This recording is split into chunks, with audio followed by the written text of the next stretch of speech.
Bismillahirrahmanirrahim. Assalamualaikum warahmatullahi wabarakatuh.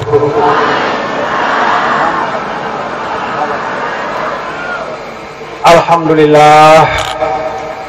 Alhamdulillahilladzi an'ama alaina ni'matal iman wal islam wa jama'ana fi hadzal makanil mubarak wa razaqana sihhatan wa afiyatan wa salaman.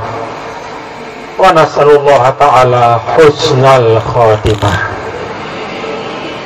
Wassalatu wassalamu ala sayyidina maulana Muhammadin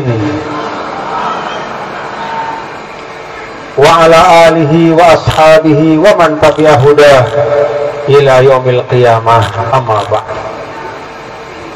Yang saya muliakan, yang sama-sama kita hormati, para orang tua kita, para guru kita, para kiai kita, para ulama kita, para pemimpin kita yang hadir pada kesempatan silaturahim malam hari ini, bil khusus Al-Mukarram Bapak Ki Haji Athaillah Abdul Kabir, mata'anallahu kulli hayati. Mudah-mudahan beliau dan seluruh keluarga penerus perjuangan Al-Maghfurlah Kiai Haji Abdul Kabir, mudah-mudahan diberi kesehatan dan keafiatan oleh Allah Subhanahu wa ta'ala. Guru-guru kami, para kiai, para ajengan, para alim ulama, sahabat saya Bapak Al-Ustaz Kiai Yuri Ahmad Yuri Fathullah, dan semuanya yang tidak dapat saya sebutkan satu persatu, semuanya saya hormati dan saya takzimi.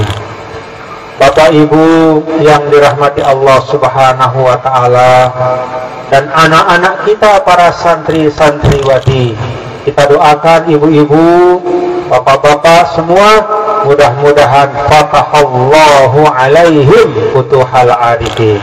Semoga Allah membuka hati dan pikiran anak-anak kita para santri dan santriwati mendapatkan ilmu yang barokah. Alhamdulillah wa syukrulillah. Pada malam hari ini, untuk yang kedua kali saya dapat bersilaturahim ke Pondok Pesantren Nurul Falah. Nama yang kita semua yang pernah datang ke tempat ini berdoa, mudah-mudahan kita mendapatkan berkah di Nurul Falah. Paham arti Nurul Falah, ibu-ibu?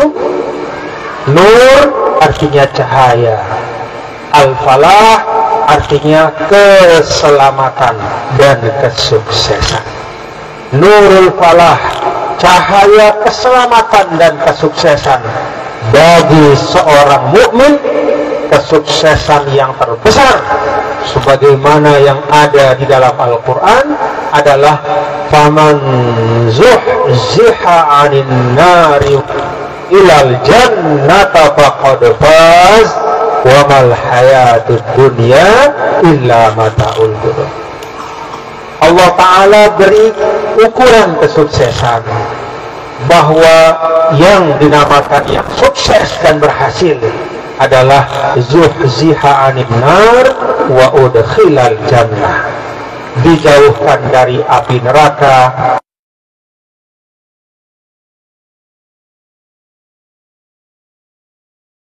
Falah. Amin ya rabbal alamin. Bapak-bapak dan ibu, tadi sebelum saya berdiri saya tanya Pak Kiai, Pak Kiai, apa yang mesti saya omongin?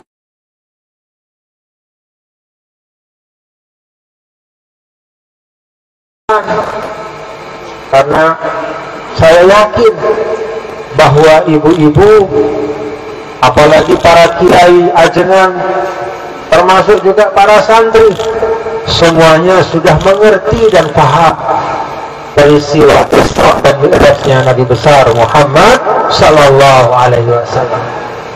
Kita bahkan hafal pendapat-pendapat para ulama kapan terjadinya Isra dan Mi'raj. Kita baca dalam kitab-kitab. kita paham tahapan-tahapannya. Apa arti Isra, dari mana ke mana, Mi'raj, dari mana ke mana, apa yang Allah hadiahkan kepada Rasul saat itu, siapa-siapa yang Nabi jumpai dalam perjalanan itu, apa-apa yang dilihat di surga, di neraka oleh Rasul, semuanya kita hafal. Karena itu bagi saya sudah tidak ada bahan lagi untuk bicara Isra dan Mi'raj. Sudah lebih paham bapak-bapak dan ibu-ibu, saudara-saudara semua. Karena itu saya hanya berharap bapak-bapak dan ibu yang hadir di tempat ini, semua yang kita ketahui dari perjalanan hidup seorang manusia yang sama dengan kita, ada tulangnya, ada dagingnya, ada darahnya, ada panca inderanya sama, matanya dua seperti kita. Kan mata kita dua ya Bapak Ibu, mata kita dua sama, matanya Nabi juga dua. Hidung kita satu, dua lubangnya sama, Nabi juga seperti itu. Panca inderanya tidak ada bedanya dengan kita, persis sama. Nabi Shallallahu Alaihi Wasallam punya tulang, punya otot, punya sendi sama seperti manusia yang lain. Tapi manusia yang seperti itu, yang sama dengan kita, dapat kemuliaan yang tidak tertandingi dari Allah, Isra dan Mi'raj. Dan kita bersyukur menjadi umat Nabi besar Muhammad Sallallahu Alaihi Wasallam. Bagi kita, karena itu bapak-bapak ibu, yang paling penting adalah mengambil pelajaran, mengambil hikmah, bukan hanya dari Isra dan Mi'raj, tapi dari keseluruhan perjalanan hidup Nabi kita, Nabi besar Muhammad Sallallahu Alaihi Wasallam. Bapak Ibu yang dirahmati Allah, Isra dan Mi'raj itu datang setelah cobaan demi cobaan. Pengingat kepada kita semua, termasuk ibu-ibu, bapak-bapak, dan juga termasuk santri-santriwati, kita semua, bahwa yang pernah mendapatkan cobaan dalam hidup itu bukan hanya kita. Yang diberikan ujian oleh Allah bukan hanya kita, tapi bahkan hambanya yang paling dia cintai sekalipun, yaitu Nabi yang mulia, Nabi besar Muhammad Sallallahu Alaihi Wasallam, diuji dengan beragam cobaan oleh Allah. Karena itu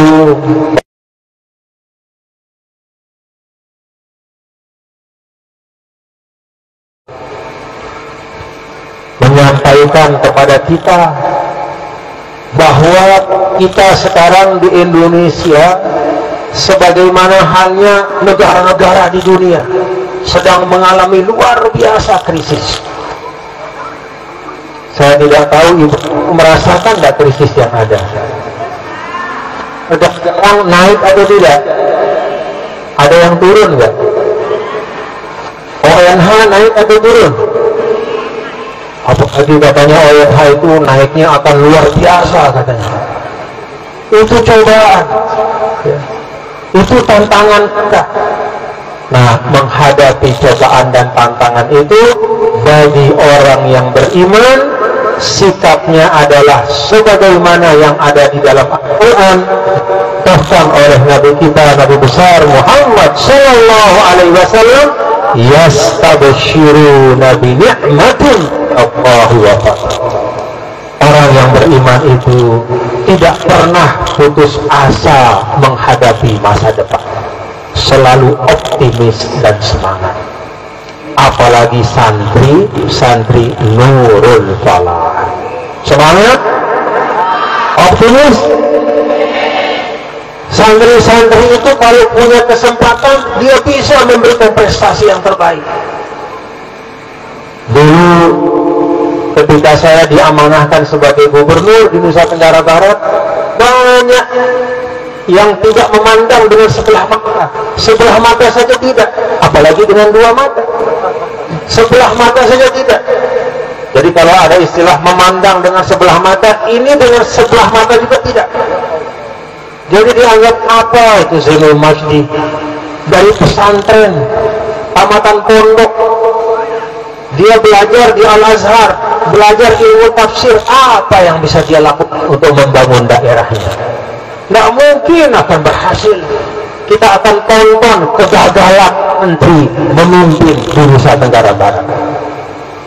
Alhamdulillah, setelah 10 tahun diberikan amanah memimpin NTB, alhamdulillah bukti nyata bahwa santri kalau diberikan ruang untuk berkhidmat, maka dia akan memberikan yang terbaik untuk bangsa dan negara.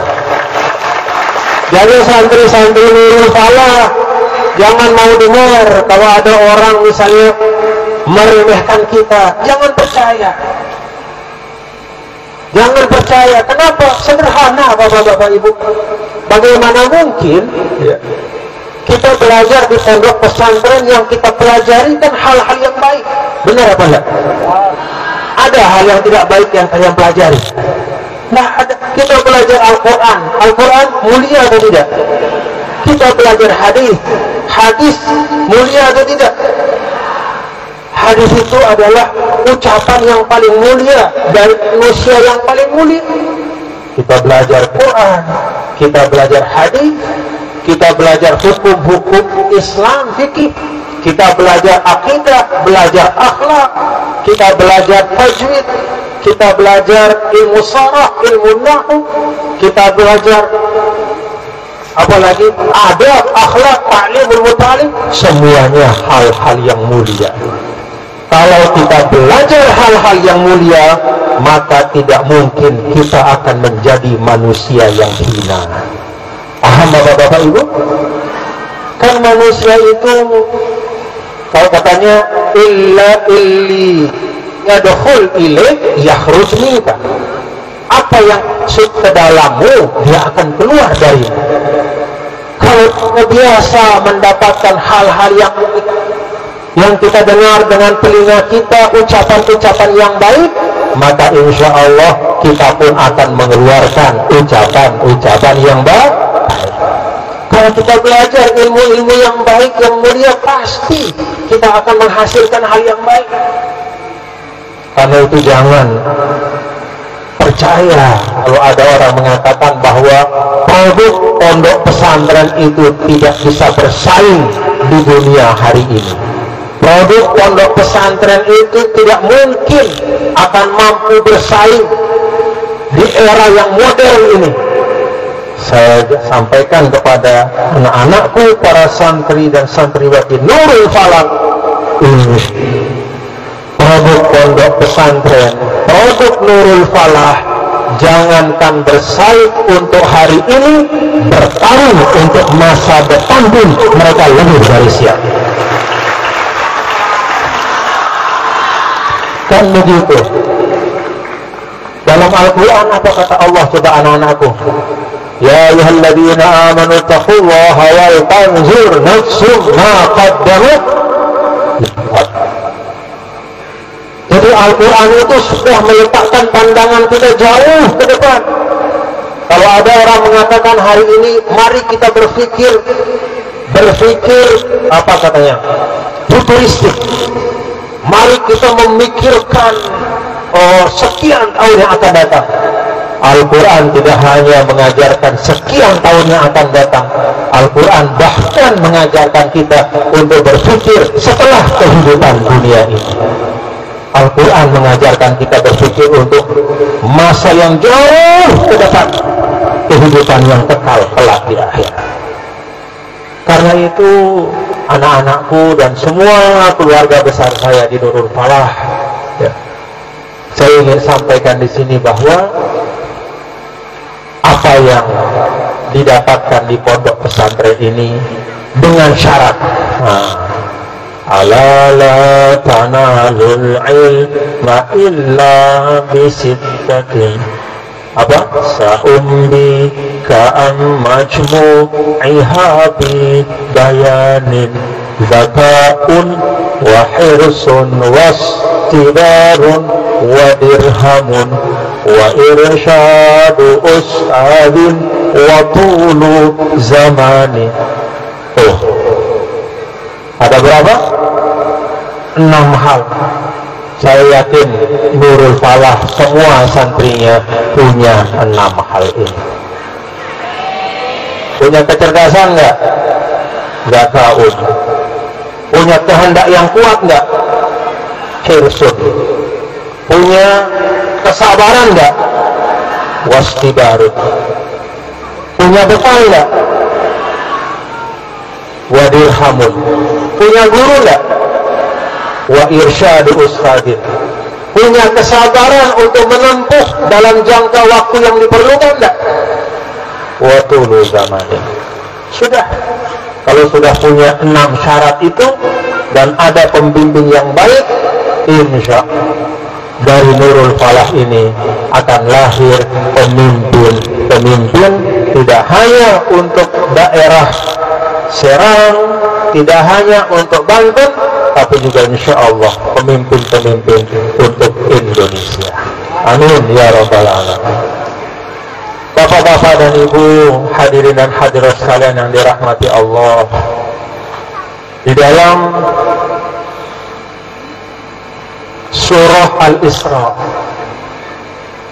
Allah Subhanahu wa ta'ala mengingatkan kita, siapa kita manusia hari ini. Apa kata Allah, bapak-bapak ibu, siapa kita? Zurriyatan ama'anu innahu kana 'abdan syakur. Kita ini ya, termasuk Pak Kiai kita, guru-guru kita, semua kita tanpa kecuali hari ini yang ada di atas dunia, kita ini adalah zurriyatan ama'an. Kita ini keturunan dari manusia yang Allah selamatkan bersama Nabi alaihissalam. Pada saat manusia yang lain semuanya tenggelam, pada saat dunia dilanda dengan banjir besar, taufan, tenggelam semuanya, Allah Ta'ala berkehendak diselamatkan sebagian kecil manusia. Dalam kitab tafsir disebutkan ada 83 orang, ada sebagian mengatakan hanya 103 orang. Haknya 73 orang, 83 orang, atau 103 orang yang selamat dari puluhan ratusan jutaan orang yang hidup pada masa Nabi Nuh. Dari 103 orang itulah kita semua yang ada hari ini lahir, hidup, beranak pinak, menyebar di seluruh dunia. Apa artinya bapak-bapak itu? Para ulama mengingatkan bahwa ketika Allah menyampaikan dzurriyyatan man hamalna ma'anuh, itu artinya Allah kan kepada kita semua, manusia, kalian itu adalah keturunan dari sedikit orang yang kami selamatkan. Yang lain semua habis. Kalian ini orang-orang yang Allah pilih, keturunan dari orang-orang yang Allah pilih untuk meneruskan kehidupan. Apa artinya Bapak Ibu? Kita sebagai keturunan yang hari ini beranak pinak, dan hari ini ada nih anak-anakku, para santri, santriwati kita semua dengan umur yang berbeda-beda, dengan generasi yang tidak sama. Kita ini adalah keturunan dari sedikit orang yang diselamatkan oleh Allah pada masa Nabi Nuh alaihissalam. Artinya apa? Allah Subhanahu wa ta'ala telah memilih kita untuk menjalankan amanah membangun bumi Allah ini. Paham Bapak Ibu ya? Coba Bapak Ibu gambarkan. Ada jutaan orang pada masa Nuh alaihissalam. Ada yang jadi petani, pemburu, ada yang tukang kayu segala macam. Tiba-tiba datang banjir besar. Lalu yang diselamatkan hanya 83 orang. Naik perahu, 83 orang itu kemudian melahirkan anak cucu terus sampai kemudian kita hadir di dunia hari ini. Artinya apa? Allah Ta'ala memang memberikan kita kesempatan amanah untuk membangun bumi Allah ini. Karena itu saya ajak kita semua, bapak-bapak ibu, jangan mengatakan ya, jangan mengatakan, saya ini apa, saya ini bukan orang alim, saya ini kalau misalnya ibu-ibu, saya cuma ibu rumah tangga biasa, saya bukan pejabat, saya bukan orang kaya, saya bukan orang hebat, saya cuma ibu rumah tangga biasa. Ibu-ibu, jangan sekali-kali ada keluar ucapan itu. Kenapa? Karena walaupun ibu adalah seorang ibu rumah tangga, tapi pada tugas sebagai ibu rumah tangga itu Allah titipkan amanah untuk mendidik generasi. Didiknya baik-baik, itu tugas amanah untuk ibu. Sama untuk Pak Kiai, sama untuk Ustaz, sama untuk ajengan, amanahnya masing-masing. Dan Allah Subhanahu wa Ta'ala tidak mengukur dari bukan atau istilah bahwa yang mulia, yang lebih hebat di sisi Allah, yang jabatannya tinggi, tidak lihat. Yang Allah lihat adalah adaul amanah. Siapa yang bisa menunaikan amanahnya dengan sebaik-baik? Kalau seorang ibu rumah tangga menunaikan amanahnya dengan baik, maka dia lebih mulia dibanding dengan seorang pejabat tinggi yang dihormati, tapi dia tidak menunaikan amanahnya dengan baik. Ada seorang santri, mana santri angkat tangan? Apa amanah kalian santri? Apa amanahnya sebagai santri? Belajar. Apa amanahnya? Belajar. Apa amanahnya? Belajar. Dalam bahasa Arab belajar itu disebut dengan ta'allum. Kalau kita belajar ilmu sharaf, ta'allum itu sighatut takalluf, menunjukkan bahwa belajar itu perlu proses.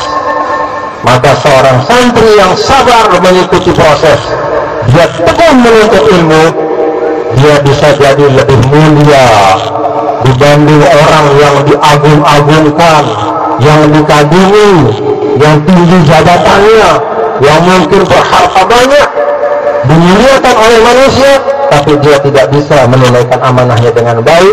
Maka santri-santri anak-anakku yang biasa-biasa rupanya, tapi dia tekun belajar, menunaikan amanahnya dengan baik, lebih mulia di sisi Allah. Yang ingin saya sampaikan bapak-bapak ibu, kita ini semua punya amanah, dan amanah itu semuanya memiliki nilai di sisi Allah. Coba kita lihat dulu Nabi kita yang mulia, Nabi besar Muhammad Sallallahu Alaihi Wasallam. Apakah Nabi pernah misalnya menghina atau meremehkan seorang sahabatnya? Seorang sahabat katakanlah yang tidak punya ilmu, seorang sahabat yang tidak punya harta, seorang sahabat yang tidak punya jabatan, apakah Nabi pernah meremehkan mereka? Tidak pernah. Nabi tidak mengukur kemuliaan dari sahabat-sahabatnya hanya dari ukuran-ukuran itu, tapi Nabi melihat dari bagaimana masing-masing menunaikan amanah. Dulu Amuda jalan di depan masjid, lalu sebagian sahabat mengatakan, saya anak muda ini gagah-gagah kok tidak mau ngaji sama kita. Karena waktu itu Nabi sedang duduk bersama sahabat. Kok dia memilih jalan di depan masjid, kok dia tidak mampir ke masjid. Kayak kita sama Nabi, mulia kita karena duduk bersama Nabi. Apa kata Rasul? Hati-hati, kalau orang itu berjalan dari rumahnya keluar dengan mencari rezeki supaya dia tidak meminta-minta kepada orang, maka jalannya fisabilillah. Dia itu berjuang. Kalau dia keluar dengan niat untuk mencari rezeki, membantu kedua orang tuanya, maka dia juga termasuk fisabilillah.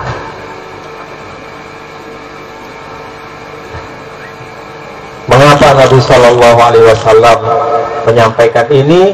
Untuk mengingatkan kita semua, bapak-bapak, ibu-ibu, untuk sadar bahwa satu sama lain kita jangan menilai orang, jangan kita memberikan hukum, menilai, mencap orang lain. Orang yang beda dengan kita, mungkin amanahnya tidak sama, kita cap, tidak seperti kita.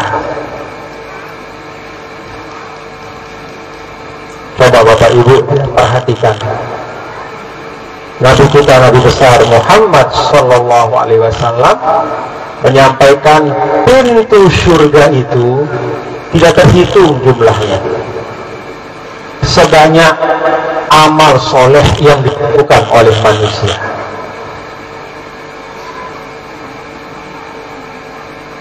Ada pintu untuk rajin sholat, masuk lewat pintu itu.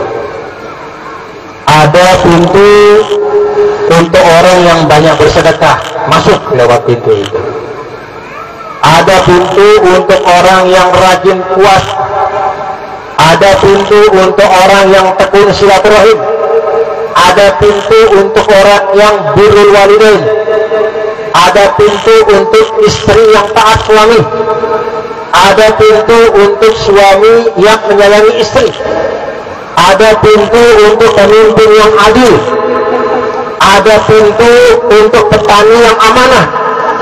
Ada pintu untuk guru yang rajin mengajar. Dan pintu-pintu yang tidak terhitung sesuai dengan amal kebaikan yang dilakukan oleh manusia, sesuai amanahnya. Jadi kalau kita misalnya Bapak Ibu rajin puasa sunnah, jangan menganggap diri kita lebih baik daripada orang yang tidak rajin puasa sunnah. Kenapa? Belum tentu amalnya kurang dibanding kita. Kita puasa sunnahnya banyak, mungkin dia tahajudnya yang banyak. Jangan kita melihat orang yang, mohon maaf, misalnya tidak serat kita mengaji.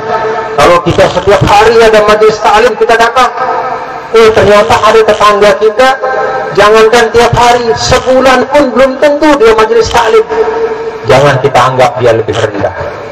Siapa tahu, walaupun dia tidak serajin kita pergi ke majelis ta'lim, tapi zikirnya di rumah bisa jadi 10 kali lipat lebih banyak dibanding kita. Mungkin sedekah sirnya, sedekah yang tidak diketahui oleh manusia, dia berikan diam-diam, mungkin jauh lebih banyak dibanding kita. Karena itu di dalam bapak-bapak dan ibu, yang diajarkan Allah adalah kita belajar untuk menunaikan amanah kita sebaik-baiknya dan jangan menilai orang dalam melaksanakan amanahnya. Sudah. Kalau ada orang yang kurang, kita doakan supaya dia bisa menunaikan amanahnya dengan baik. Tapi bukan kita umpat, bukan kita ujat, bukan kita sebut-sebut dengan sebutan yang tidak baik. Mari fokus masing-masing. Nah, inilah bapak-bapak dan ibu, hadirin dan hadirat sekalian, kalau kita semua sebagai umat Nabi kita, Nabi besar Muhammad Sallallahu Alaihi Wasallam yang ada di Indonesia, jumlahnya lebih dari 270 juta. Kalau kita ini sebagai bangsa Indonesia yang jumlahnya lebih dari 270 juta ini fokus masing-masing menunaikan amanahnya dengan baik, insya Allah Indonesia ini akan maju. Yang guru mengajar dengan baik, Jangan dia jadi guru tapi kerjanya menilai orang, menilai pedagang, padahal dia guru. Yang namanya guru tugasnya mendidik, bukan menilai orang, bukan nyebut-nyebut kejelekan orang. Kalau kita punya rumah tangga, punya suami, misalnya sebagai istri punya suami, rumah tangga, amanah kita apa? Bangun rumah tangga yang penuh dengan iman dan takwa. Jangan kemudian amanahnya untuk membangun rumah tangga itu tersia-siakan karena setiap hari kerjanya menilai rumah tangga orang lain. Ada yang begitu? Ngomongin suami orang saja, padahal dia punya suami sendiri. Membicarakan istri orang saja, padahal ada istrinya sendiri. Jadi fokus. Kalau masing-masing kita fokus pada amanah kita, insya Allah setengah dari keburukan di dunia ini akan hilang. Kenapa bapak-bapak dan ibu-ibu, hadirin dan hadirat sekalian, setengah dari keburukan di dunia ini akan hilang? Karena kalau kata Imam Ghazali, ya, keburukan itu kan pokok pangkalnya ada dua. Yang pertama adalah syubhat dan yang kedua adalah syahwat. Syubhat itu artinya pikiran yang enggak-enggak, ya. Pikiran dan keinginan, gambaran yang tidak-tidak. Syahwat itu adalah hawa nafsu yang diikutkan terus dan tidak mau dikendalikan.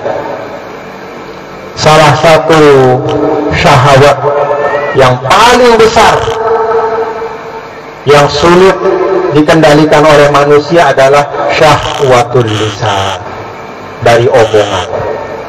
Maka kata Imam Ghazali, kalau sudah syahwatul lisan ini bisa ditahan, kita sudah menahan diri, tidak banyak mengurus urusan orang yang bukan urusan kita, bukan tanggung jawab kita, maka syahwat-syahwat yang lain itu juga bisa kita kendalikan.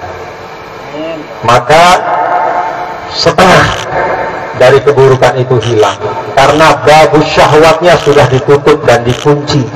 Jaga lidah kita, jangan banyak menilai orang, tapi introspeksi diri kita sendiri. Kalau sudah syahwat ini bisa dikendalikan, maka tersisa syubhat.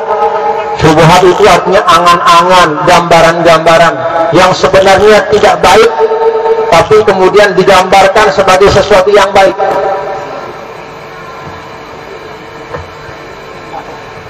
Bapak Ibu, saudara-saudara sekalian, saya punya handphone, ya, ini handphone. Di dalam handphone itu ada WhatsApp. Punya WhatsApp nggak? WA. Ada yang nggak punya WA? Hah? Ya, semuanya punya WA sekarang.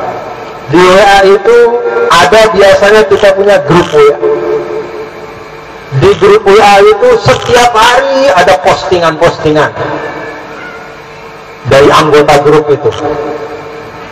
Dan salah satu bapak-bapak dan ibu, hadirin dan hadirat sekalian, yang saya lihat banyak sekali diposting, ya, di grup-grup WA, itu adalah gambaran tentang betapa buruknya Indonesia dan betapa hebatnya negara-negara di luar Indonesia. Jadi negaranya sendiri dijelek-jelekkan, seakan-akan udah nggak ada yang bagus di Indonesia. Seakan-akan Indonesia ini mau kiamat besok. Lalu dibandingkan dengan negara lain, dibandingkan negara-negara di Arab, bahwa negara di Arab itu negara-negara kaya, bahwa negara-negara luar itu negara yang jauh lebih maju. Dia lupa, bapak-bapak dan ibu, ya, bahwa justru negara kita Indonesia ini sekarang dilihat oleh hampir semua ulama dunia. Nih, saya sampaikan. Indonesia ini dilihat oleh hampir semua ulama dunia. Ada guru saya, Grand Syekh Al-Azhar, Syekhul Azhar, Syekh Ahmad Muhammad Thayyib. Ada guru kita Al-Habib Umar bin Hafiz. Ada dulu guru kita juga Al-Mawfurlah Al-Habib Abu Bakar Al-Adni, Allah yarham. Dan banyak lagi ulama-ulama dari seluruh dunia. Di mata mereka hari ini Indonesia adalah negara muslim yang terbaik dan menjadi harapan untuk umat Islam seluruh dunia. Jadi pada saat kita, bapak-bapak ibu mohon maaf, di saat kita orang Indonesia ini sering menceritakan, menyebut, mengejek negara kita sendiri, ternyata bagi ulama-ulama dunia, Indonesia ini justru jauh lebih baik dibanding negara manapun yang ada di dunia. Alhamdulillah. Dan memang benar, di Indonesia ini kita bisa beribadah dengan sekuat-kuat kita mampu beribadah. Kita bisa ngaji dengan sekuat-kuat kita mampu mengaji. Mau bikin majelis di Nurul Falah ini dari pagi sampai pagi, bisa apa enggak? Bisa, asal kuat aja. Ngopi banyak-banyak, nggak ada yang ngelarang, nggak ada yang nangkep, nggak ada yang nangkep. Boleh, silakan. Coba di negara-negara lain ada majelis-majelis seperti bisa didatangi oleh polisi, bisa ditanya, bahkan bisa ditangkap, bisa dilarang, bisa dibubarkan.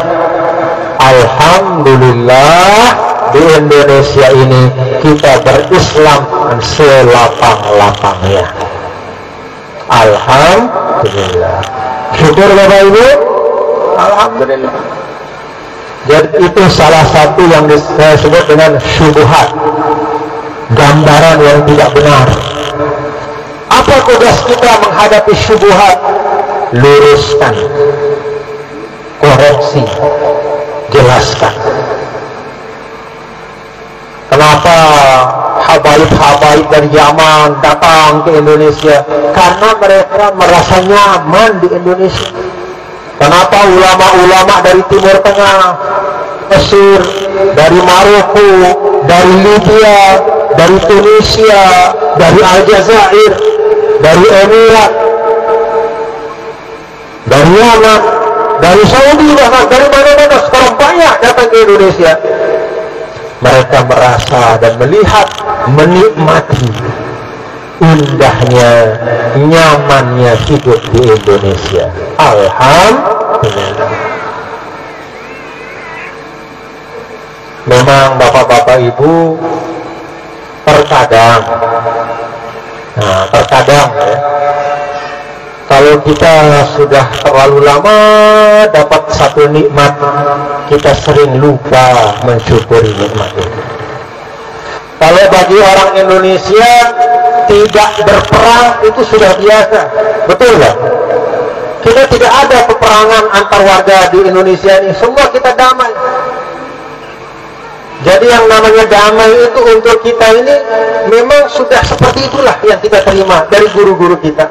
Sejak kita lahir, kita sudah damai, tinggal bagus-bagus, bertetangga baik, kalaupun ada masalah cepat diselesaikan. Tapi untuk orang di Arab sana, yang namanya perdamaian itu barang yang mahal. Di Irak sampai sekarang belum sepenuhnya damai. Jangankan Arab, di Pakistan masih ada orang sholat Jumat dibom. Pernah dengar nggak orang dibom sholat Jumat di sini? Nggak ada. Yang ada dibom sama berkat. Habis sholat Jumat makan bareng. Datang nggak habis-habis, penuh masjid sama berkat, makan bareng, dibom sama berkat. Tapi kalau di Pakistan sana lagi Jumat, ratusan orang meninggal. Di Afghanistan, di Libya, Bagi mereka kedamaian itu barang yang mahal. Alhamdulillah kita di Indonesia sejak kita lahir sampai hari ini dan seterusnya, mudah-mudahan doa dari Nabi Ibrahim alaihissalam, Rabbi ja'al hadza baladan amina, ini menjadi negeri yang aman selama-lamanya, amin ya rabbal. Saking biasanya kita lupa kita bersyukur, itu tabiat manusia. Jadi manusia itu kalau sudah dapat nikmat terlalu lama, satu nikmat, dia sering lupa. Maka kita harus saling mengingatkan Bapak Ibu ya. Jangan sampai kita menjadi ingat atas suatu nikmat, setelah nikmat itu Allah cabut dari kita. Jangan sampai kita merasakan nikmat damai, Allah memberikan cobaan, perselisihan dan peperangan di antara kita. Nauzubillah min dzalik. Nah, karena itu saya mengajak santriwati semua, Bapak Ibu, mari nikmat-nikmat karunia Allah ini kita jaga sebaik-baiknya. Jaga Bapak Ibu ya. Nah, Banten ini daerah yang dibangun oleh para ulama. Benar apa tidak? Ulamanya hebat-hebat. Syekh Nawawi Al-Bantani, siapa yang tidak kenal? Ya.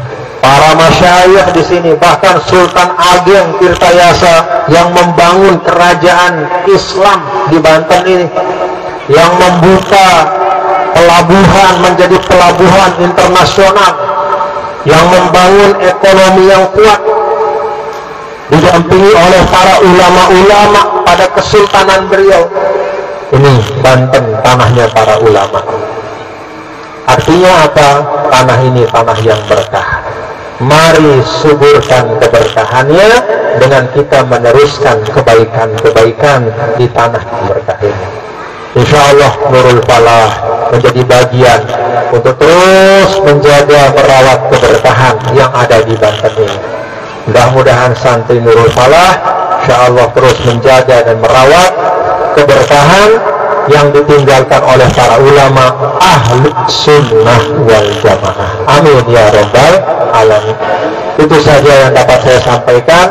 Mari kita tunaikan amanah kita sebaik-baiknya Bapak Ibu ya. Fokus tunaikan amanah kita, jangan lupa bersyukur, dan tidak pernah putus harap dari rahmat Allah subhanahu wa ta'ala.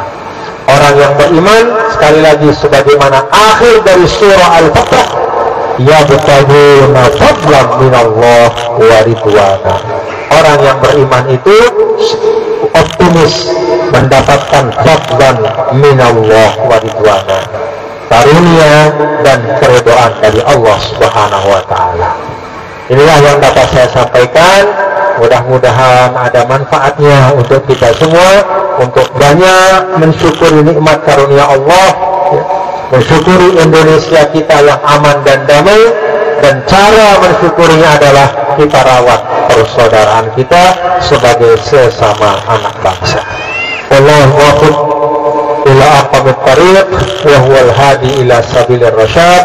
Wassalamu alaikum warahmatullahi wabarakatuh.